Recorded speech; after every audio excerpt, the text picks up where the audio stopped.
Jeffrey Herlings, you're The good old days. Back again. He's The back good old again. days. We'll He's do our back. old routine. I've not forgotten. Yeah, it's good. Alright, Lewis Phillips is back, and you're back winning races again. yeah. Not quite the overall this time, but the last 2 weekends it looks like you're really finding your form again. Yeah, it's getting better, and actually the only thing what's changed is that I'm right there with the start, And obviously the pace got better and better, but I feel I'm getting better. It's crazy to say when you're almost 30 years old, you still need like 10 races, 10 GPs to be back with the top guys. But no, I'm pretty happy with it, and coming closer and closer, and a couple of GPs. I've been on the podium in a row, so pretty happy with that. The first 5 minutes of these races, it looks like you have the speed, but you're trying to find it to go with them. Is that frustrating because you're having to make it all back up the last 10 minutes usually?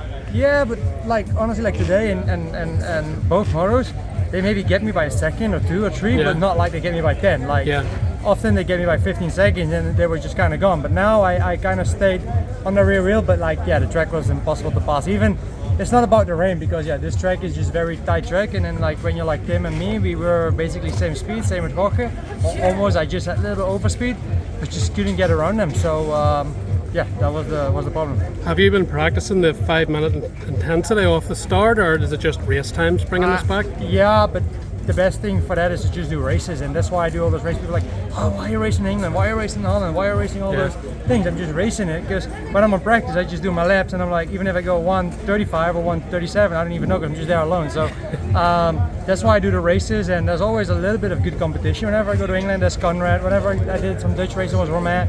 So there was always competition, So that's why I try to just keep working on that and also work on the stars. The stars got better. Actually, last week were really good. But where we did the test a couple of weeks back was like a little bit of a sandy surface. So now today in the grip, we were struggling a bit more. But we, gonna work on that and hopefully get that better too. Because I think when I'm top 3 in the stars, I can be on the podium at any track. And how much stress does Jorge bring on the starts for you and Tim? Because it seems like if you aren't second and third, he's pretty much gone. And you all weekend and the last few, it's so intense to try and get that top 3 position after the first couple of turns.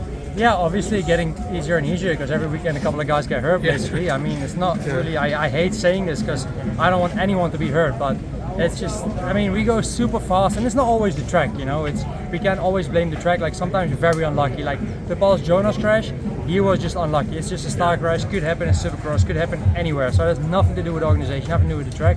It's just racing, So it's part of the job, and it's things like that can happen. Your foot injury a few years ago, how bad was that? And do you feel it was like a turning point in your career? Because at that point you might have been the fastest rider ever, or at least close to that level. And are you having to ride differently still, even after getting the metal work out? Because I had a really good surgery actually in Holland in 2022, got both feet fixed. I still have a little problem with my heel. I don't have any pain with riding, I don't have any pain in daily life.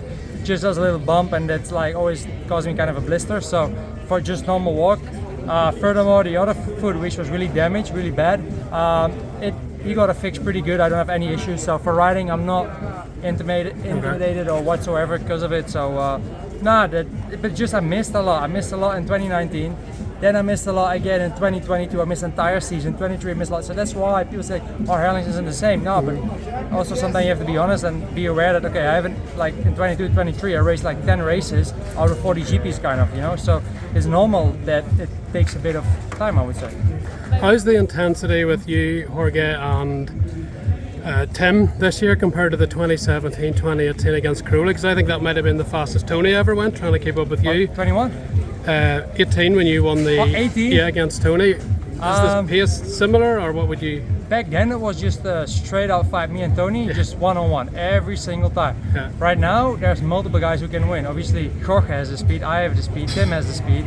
For me, Favre has the speed. Even Renault is not that far. Obviously he hasn't raced much as well the last year because of his foot injury. But there's multiple guys in a fight, so it's not just like back then when it was me and Tony, and that's it. There's talk about an AMA MXGP combination race in America. A couple of years. Are you for that? Will you keep going until that's in to race that unique event? I always said when I signed this contract, I said this is going to be my last one because I was done with it. But now actually I kind of enjoy it because I take a second and a third. I don't really care anymore. Like, okay, for sure I prefer to win, and I do everything in my possibilities to win. But even if I get second or third, I'm like, okay, I done my best, and the most important, I go home safe. And my goal is this year not to win a championship, not to be top 3. My goal is to finish the entire season and do every single race. If I've done that, honestly, I don't care about the result. So that's my goal for this year.